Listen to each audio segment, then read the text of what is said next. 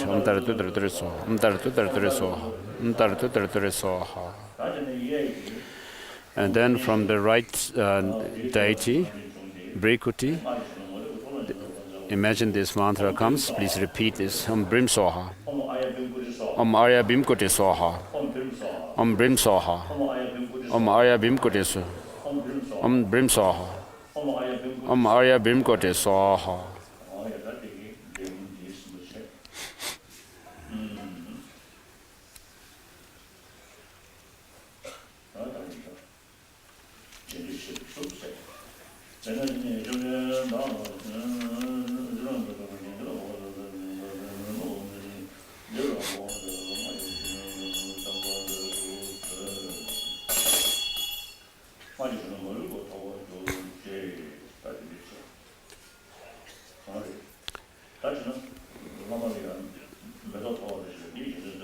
Please repeat this.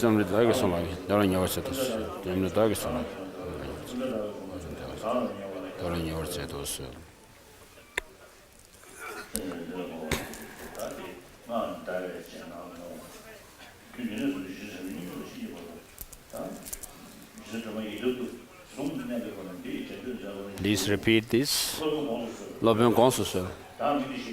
I, by this name, from now on, until I reach the essence of enlightenment, I will take the three Tara deities as my personal meditation deity. I'll take or hold these three deities, the three Taras, as my meditation deity until I reach enlightenment.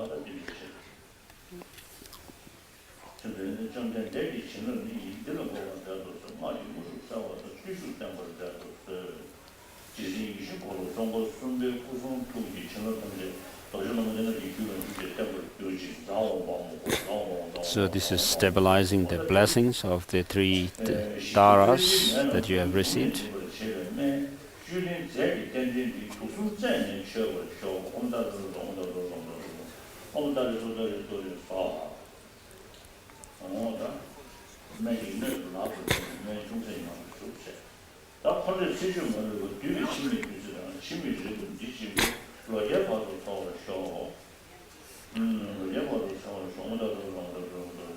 So given a medicinal pills and also nectar.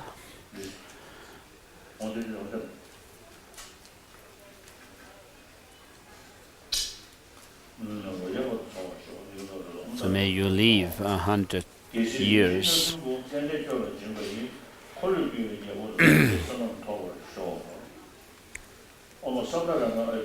So you're given the 7 royal emblems, blessing you to have the attainment of Chakravartin king, merit equal to the Chakravartin king.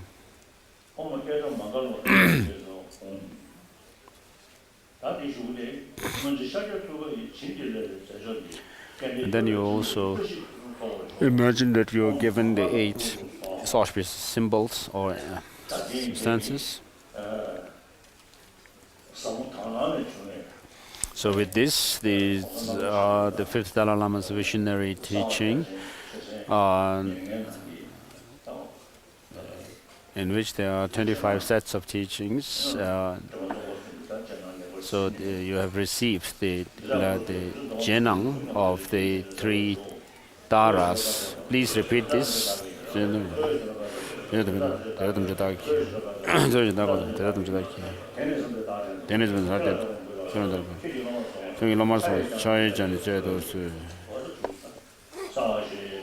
Please make mandala offering.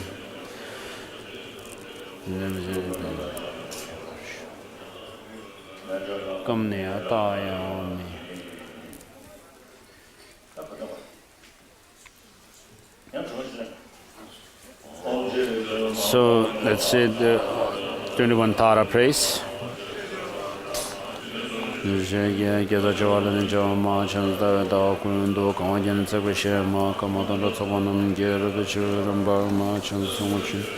Permission number game march, but the record show wasn't the junior. Chan the Egypt, the number Jama, Malabaration Batobe. Gezation, Dema, Chandara, ye get a Chana, Gama, Gentleman. Gama go near March, and Yajimela Samba, another one to chair march and border the sun and down a gem for your pinna. Chan the Deja and Pay, yeah, part of the word of the Joma, you will injection and then member to Washington. Chandra Jimbo, the bow number Joma, Chashin, Dance. Nana Jamala March, the one just the charge, yes, another one about Jam, Mother Chuko again. You get to know too much. The Tantric wanted to say March, and say Johnson, Tantric one of Banyama to me. One year from what the number. Chandra the boy again, give out the Shin of Palma, the Tibetan Temple. The Washington the March again, and met up by John, and my Lemon John March, and the nation. Translate one year, but one again, March and the Yama saw and then bed, the Washington. So I'm going to go and I get my Yama go, one and one Yama, Chandra. Never saw Yama, and the beach, and so I saw no better than Jama, no more than much, as I gave all our measures, the Mark, Zana, say much, and you want to give a chamber, as a mar, and the Sama, Jadis, very sure, and the Mandar, and the Yama, so one and you should. Julan the Jinso and David, Sajon and one of the Shiwa, Judan, the sheep,